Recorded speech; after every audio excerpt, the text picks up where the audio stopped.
कभी कभी हम जीवन में हाय हाय इसलिए करना शुरू कर देते हैं क्योंकि कुछ लोग हमारे आसपास हाय हाय कर रहे होते हैं, है ना। एक बोलता है, दूसरा बोलता है, और अब तो यहाँ तक पहुंचे कि एक दूसरे को ग्रीट करने का तरीका भी हाय हाय हो गया। कहाँ तो नमस्ते किया करते थे और अब मिलते हैं तो हाय करते हैं। तो इतनी बार हाय हाय बोलेंगे, शब्द चेंज करने की जरूरत है। लो एनर्जी के शब्द बार बार उच्चारण करेंगे तो वो एनर्जी हमारी वास्तविकता बन जाती है। अब अगर सिर्फ हाय हाय की बजाय सिर्फ वाह वाह रोज बोलना ही शुरू कर दो, सुबह उठकर सबसे पहले शब्द वाह वाह से शुरू हो, मतलब शुक्राना से शुरू हो, हर चीज का शुक्रिया। सबसे पहले वाह वाह किसकी करनी चाहिए?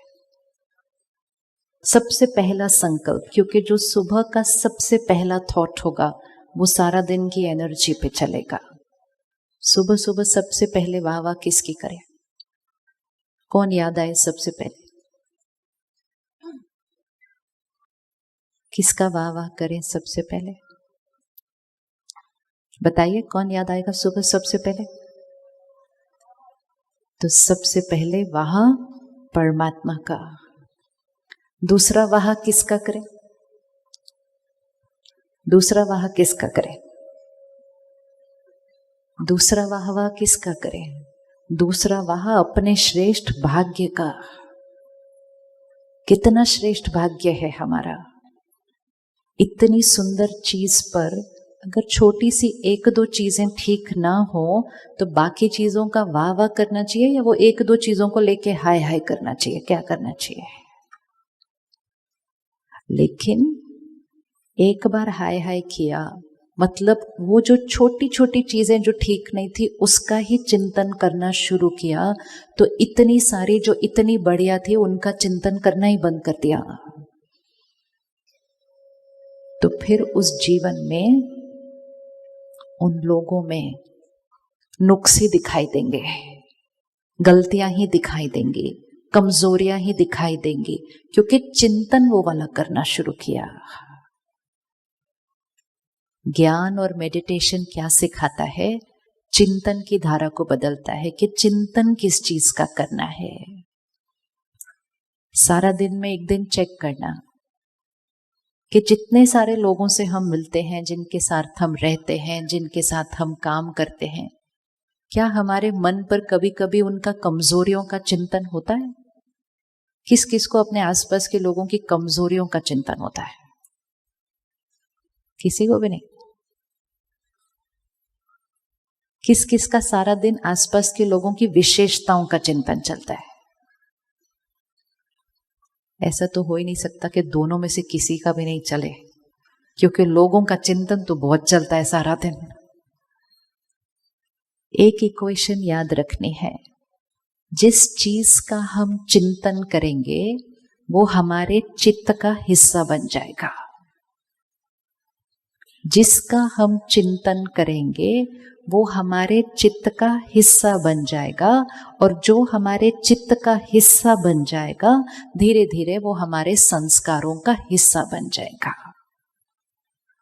सिर्फ एक दिन का अभ्यास करना। कल ये होमवर्क करते हैं, फर्स्ट होमवर्क, कि कल हमें जो मिलेंगे, हमें अंदर कुछ उनके संस्कार ऐसे भी दिखेंगे जो हमें परफेक्ट ना लगे। Thank you. देखा कितनी प्यारी दुनिया है। खुद के लिए जो कंफर्टेबल था वो किया। ये जीवन है। कितने प्यार से, कितनी रॉयल्टी से, कितनी डिग्निटी से आए, जो खुद को सही लगा वो किया और चल गए। 10,000 लोग बैठे हैं, उसका कोई फर्क नहीं पड़ा। ये जीवन है। अब हम कह सकते हैं कि ये गलत है, लेकिन जो कर रहा है उसको उससे ज्यादा सही कुछ नहीं लगता है उस टाइम, और वो हमारे लिए बदलने भी नहीं वाले हैं।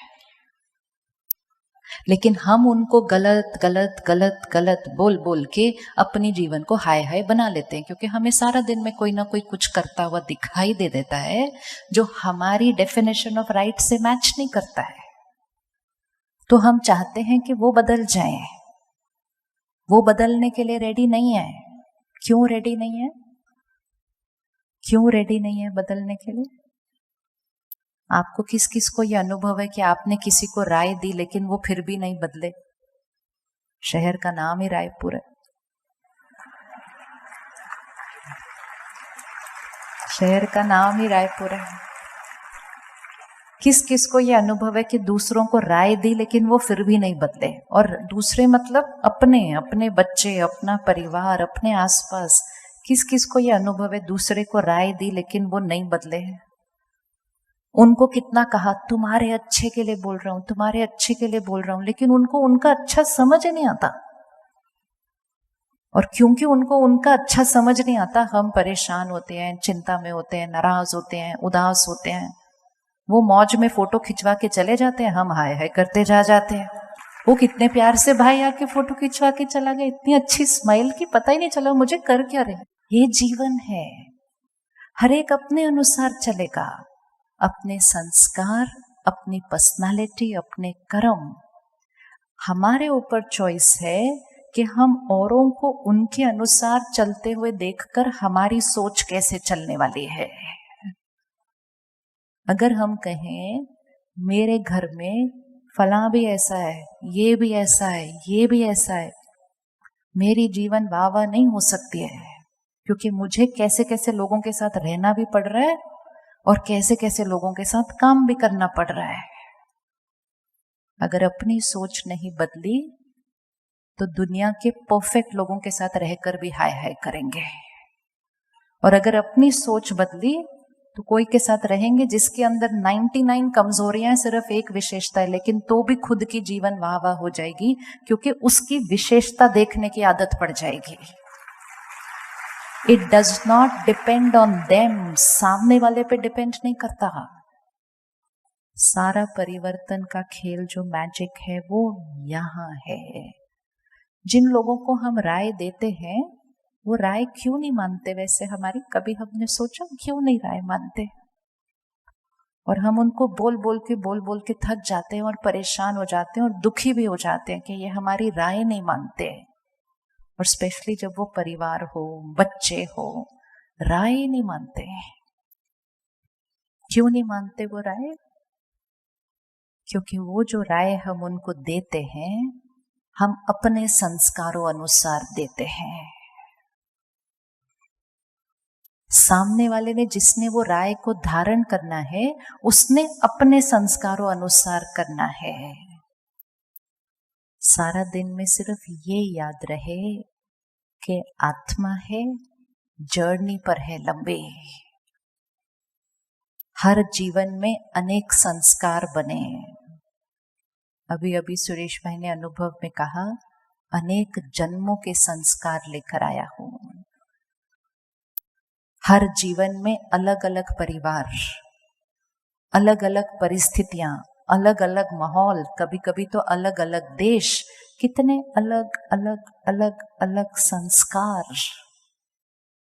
अपने घर के लोगों को एक बार उस नजरिए से देखना कि ये मेरा पति, पत्नी, बच्चे नहीं, आत्मा है जो बहुत लंबी जर्नी पर आई है, अनेक संस्कार लेकर आई है। श्राद्ध के दिन चल रहे हैं। परिवार से जिन आत्माओं ने शरीर छोड़ा, उनको याद करने के दिन चल रहे हैं। क्या लगता है कहाँ है वो आजकल? वो कहाँ है आजकल जो शरीर छोड़कर गए? कहाँ है वो आजकल? स्टेज पर कोई आया? अच्छा, ज्ञान सुनने तो कबूतर भी आ सकता है, क्यों नहीं आ सकता?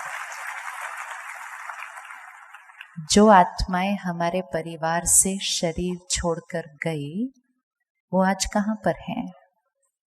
हम उनको याद कर रहे हैं ना। वो कहाँ पर है आज? उन्होंने नया शरीर ले लिया। जो संस्कार वो लेकर गए थे, और इसीलिए सबसे इंपॉर्टेंट चीज है श्राद्ध के दिन, मतलब सिर्फ ये नहीं याद करना जो गए थे, ये भी याद रखना कि जिस दिन हम जाएंगे तो अपने साथ क्या क्या लेकर जाने वाले हैं।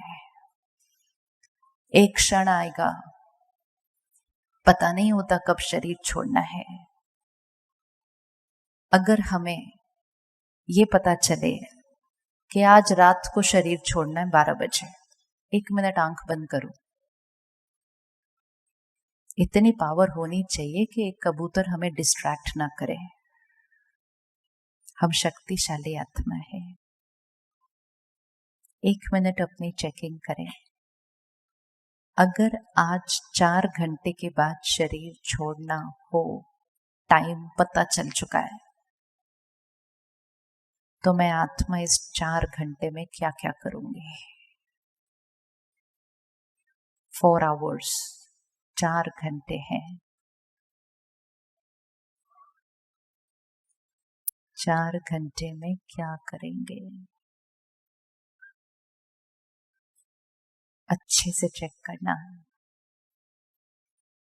क्योंकि 4 घंटे के बाद जब मैं आत्मा शरीर छोड़ूंगी, हर चीज जो मुझ आत्मा पर रिकॉर्डेड है वो मुझ आत्मा के साथ आगे जाएगी नेक्स्ट कॉस्ट्यूम में। और उस बच्चे को भी देख लें, मैं आत्मा इस शरीर को छोड़ूंगी, नेक्स्ट कॉस्ट्यूम लूंगी। 7-8 महीने के बाद एक बच्चा पैदा होगा किसी घर में। पैदा होते ही पंडित जी जन्म पत्री बनाएंगे। उस दिन उस भाग्य में क्या लिखा होगा, वो बच्चा कौन सा भाग्य लेकर जाएगा, किस आधार पर उस बच्चे का भाग्य लिखा जाएगा उस दिन, और वो बच्चा कैसे संस्कार लेकर पैदा होगा। तो अगर हमें पावर मिले तो हम 4 घंटे के अंदर कौन कौन से संस्कार क्रिएट कर लेंगे।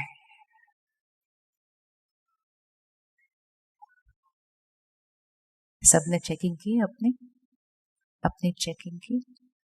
हम जीवन में इन बातों का तो ध्यान रखते हैं कि जब हम जाएंगे तो पीछे क्या छोड़कर जाएंगे। हम इंश्योरेंस भी कर लेते हैं अपने कि जो पीछे है ना उनका ध्यान रखा जाए। हमारे का बड़ा मन होता है सबका औरों का ध्यान रखने का।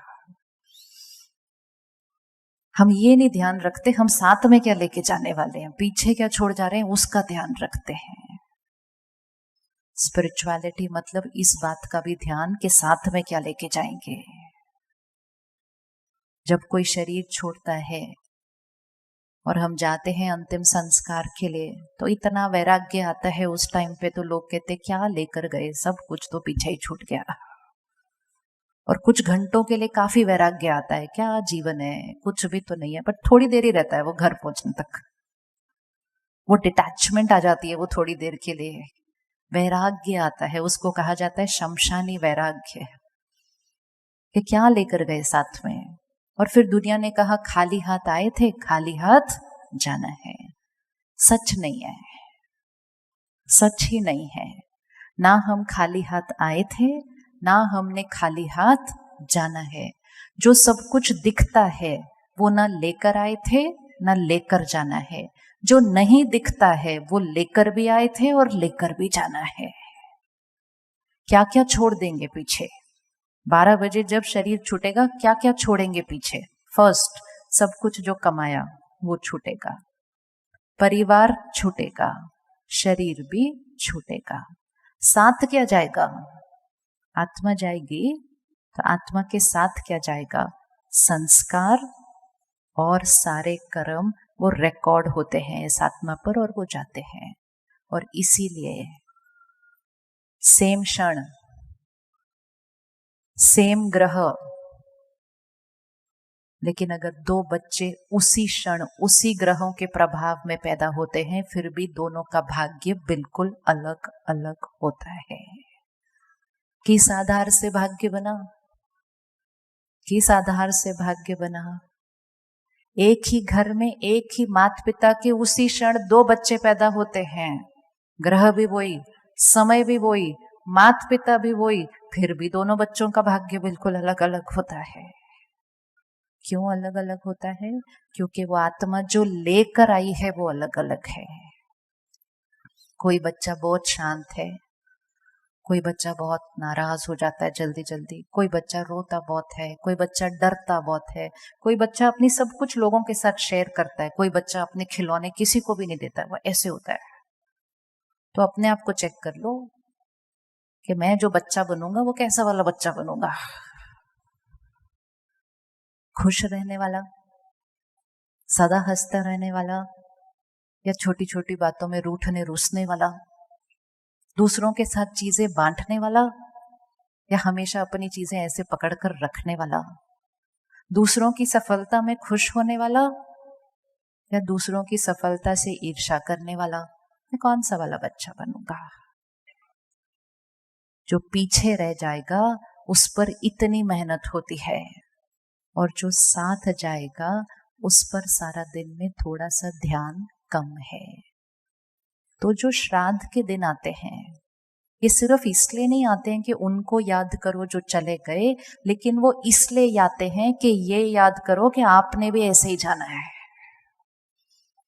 और रुक कर ठहर जाओ, और रुक जाओ और चेक करो कि एक क्षण में गए तो साथ में क्या लेकर गए। हमेशा यहां पर ऐसा रेडी होना चाहिए कि अभी टाइम आया जाने का, सब कुछ रेडी है, सॉर्टेड। जिन लोगों को समय मिल जाता है उनको कहा जाता है सबको माफ करो, सबसे माफी मांगो, भगवान को याद करो, सब लोगों को शुक्रिया करो। ये वही लोग कर सकते हैं जिनको थोड़ा सा टाइम मिल जाए। ये भी देखा है कि जिनको टाइम भी मिल जाता है ना, वो उन्हीं चीजों को याद कर रहे होते हैं जिनको वो सारी जीवन पकड़ के अटैचमेंट में रहे थे। हमारे सेंटर पर एक बहन आती थी, उसके किसी रिश्तेदार को बहुत ज्यादा बीमारी थी। वो माताजी को डॉक्टर ने कहा अभी इनको जाने का समय आया। तो वो माताजी से पूछा, क्योंकि वो आत्मा शरीर ही नहीं छोड़ पा रही थी, बहुत तकलीफ में। तो वो माताजी को पूछा कोई इच्छा है, पेंडिंग है? क्योंकि इच्छा नहीं पूरी होगी तो नहीं छोड़ते। तो वो माताजी ने क्या कहा पता है? कहती एक बार ना वो वाली दुकान का गोलगप्पे खिला दो। ये कहानी नहीं है, मैं रियलिटी बता रही हूँ आपको। इतनी क्रेविंग, इतनी वो इच्छा, कहती एक बार वो वाली चीज खानी है। खाली मंत्र। इसलिए बहुत ध्यान रखना पड़ता है कि किन चीजों में जीवन में अटके हुए हैं, क्योंकि एक क्षण आया तो उन्हीं अटक, उन्हीं रस्सियां, उन्हीं गांठों के साथ चले जाएंगे। जब शरीर का अंतिम संस्कार करते हैं, पंडित जी एक वो डंडी देते हैं, बोलता डंडी तोड़ो। परिवार को बोलते डंडी तोड़ो, मतलब आज से आपका इनके साथ रिश्ता खत्म। लेकिन डंडा परिवार ने नहीं तोड़ना था, डंडी हमें जाने से पहले तोड़नी थी। लेकिन कब जाएंगे वो पता नहीं है, तो कब तोड़ के रखनी पड़ेगी? कब तोड़ के रखनी पड़ेगी? कब तोड़ के रखनी पड़ेगी? डंडी तोड़ना मतलब कोई भी गांठें नहीं होनी चाहिए, सबके बीच रहें, लेकिन कैसे रहें? एकदम लाइट। कुछ लोग तो अपने परिवार को भी बोल देते हैं मेरे जाने के बाद भी उनसे बात मत करना। ये बहुत डीप संस्कार होते हैं। उनको यही टेंशन रहती है कि मेरे बच्चे मेरे जाने के बाद इस झगड़े को कंटिन्यू रखें, ऐसा नहीं दोस्ती कर ले उनके साथ। सोचो, जो आत्मा ऐसी सोच लेकर जाएगी, क्या वो आत्मा शांत रह पाएगी? कितना अशांति लेकर गए। ये इसलिए है क्योंकि जीवन की प्रायोरिटी क्लियर नहीं है। छोटी छोटी बातों में नाराजगियां पकड़ के रखी हुई हैं। तो ये श्राद्ध के दिनों में वो सारी नाराजगियों को क्या करना है? क्या करना है कोई किसी के पास छोड़ना है जिस चीज को? ये छोड़ना है। जब तक वो सारी चीजों को छोड़ा नहीं, तब तक नवरात्रे नहीं आ सकते, मतलब देवी का आह्वान नहीं होएगा जब तक वो बातों को छोड़ा नहीं। वो होगा नहीं। जहां मैल है, जहां मन और चित्त पे मैल है, वहां दिव्यता नहीं आ सकती है। इसीलिए हर चीज जो संस्कृति में बनी वो एक लर्निंग के लिए थी, कि पहले श्राद्ध के दिन, फिर उसके बाद क्या आएगा, फिर उसके बाद नवरात्रे, फिर 9 दिनों के बाद क्या आएगा, दशहरा, फिर उसके बाद क्या आएगा, 20 दिन बाद दिवाली। हर चीज डीप लर्निंग है। मतलब पहले अपने संस्कारों को क्लीन करें, जीवन ऐसी बनाए कि जिस क्षण मुझ आत्मा को उड़ना पड़े, मैं आत्मा एवर रेडी। कोई गांठें नहीं, कोई पुरानी बातें नहीं, सबके साथ रिश्ता कैसा, जैसे कहते हैं ना, कभी भी लेन देन पेंडिंग नहीं होना चाहिए। पेंडिंग रह गया तो कैरी फॉरवर्ड। तो लेन देन सिर्फ धन का नहीं, लेन देन यहां भी सब सेटल्ड होना चाहिए। तो वो सेटल किया, फिर ही उसके बाद ही देवी का आह्वान हो सकता है। तो आप रेडी नवरात्रे से पहले करना ना। अभी दिन है थोड़े हमारे पास, थोड़े दिन है हमारे पास, 12 दिन है अभी पूरे। यहां से साफ करने के लिए ना 12 दिन की जरूरत नहीं पड़ती है। कितना टाइम चाहिए यहां से डिलीट करने के लिए चीज को? पकड़ के रखना हो वो भी चॉइस है। कई बार हम कहते हैं ये बात तो मैंने जीवन भर ही नहीं भूलनी है, तो हम क्या कर देते हैं, अपने आप को आशीर्वाद दे देते हैं कि हमने जीवन भर नहीं भूलनी। और ये पक्का है कि जो बात को जीवन भर नहीं भूला वो आत्मा के साथ आगे जाएगी। और अगर भूलनी है और छोड़नी है उस बात को, तो कितनी देर लगेगी, कितनी देर लगेगी? एक थॉट डिलीट, डिलीट, खत्म। इस चीज के लिए मेरे चित्त पर जगह नहीं है। मुझ आत्मा को कैसा रहना है?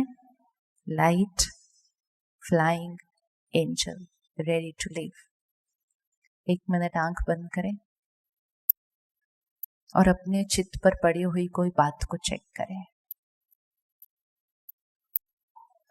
आजकल में हुई बात हो सकती है, या बहुत साल पुरानी कोई बात हो सकती है। सोचा था कि भूल नहीं पाएंगे, क्षमा करना तो बड़ा ही मुश्किल था, चोट ही बड़ी थी।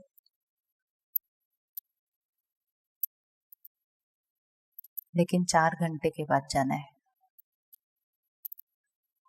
मैल लेकर नहीं जाना। वो तो पीछे रह जाएंगे, बात भी पीछे रह जाएगी, मैल मेरे साथ चली जाएगी। इतनी बड़ी वो बात तो थी नहीं जिसके लिए मैं अपने अगला जीवन भी बिगाड़ दूं। ऐसी तो वो बात नहीं है।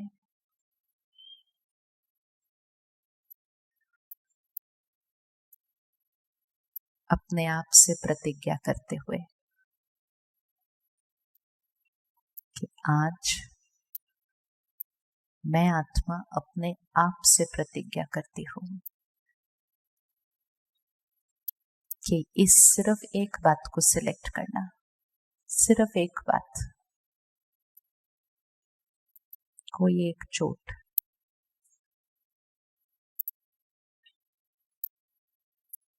आज से मैं आत्मा इस बात को अपने मन और चित्त से साफ करती हूं, साफ, क्लीन।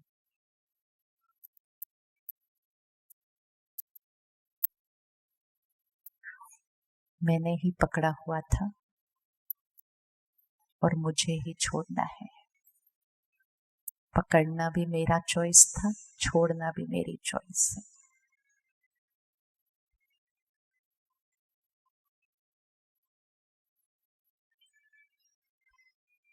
प्रतिज्ञा की है। ओके, अब हर रोज सुबह सुबह जब अपने लिए थोड़ी देर बैठे और परमात्मा को याद करें, उस क्षण इस प्रतिज्ञा को फिर से दोहराए। दोहराना पड़ता है प्रतिज्ञा को कि मैं आत्मा ने इस चीज को क्या किया है, स्वाहा स्वाहा स्वाहा। ये पुरानी बात है, खत्म खत्म खत्म। होता क्या है, हम ही उस बात के लिए क्या कहते हैं, ये भूल नहीं पाऊंगी मैं, इसको मैं माफ नहीं। जैसी हम बात करेंगे वो ही सत्यता बन जाएगी। चोट उन्होंने नहीं दी थी, उन्होंने तो सिर्फ व्यवहार किया था, उतना ही सिंपल व्यवहार किया था जैसे वो भाई अभी प्यार से फोटो खिंचवाने आए थे। अगर मैं उनका अभी चिंतन करना शुरू करूं, आप सब भी उनका चिंतन करना शुरू करें, तो जब हम 12 बजे छोड़ेंगे शरीर तो हमारे चित्त पर कौन जाएगा, कौन जाएगा, कौन जाएगा? लग रहा याद आ रहा ना, कौन जाएगा 12 बजे साथ में।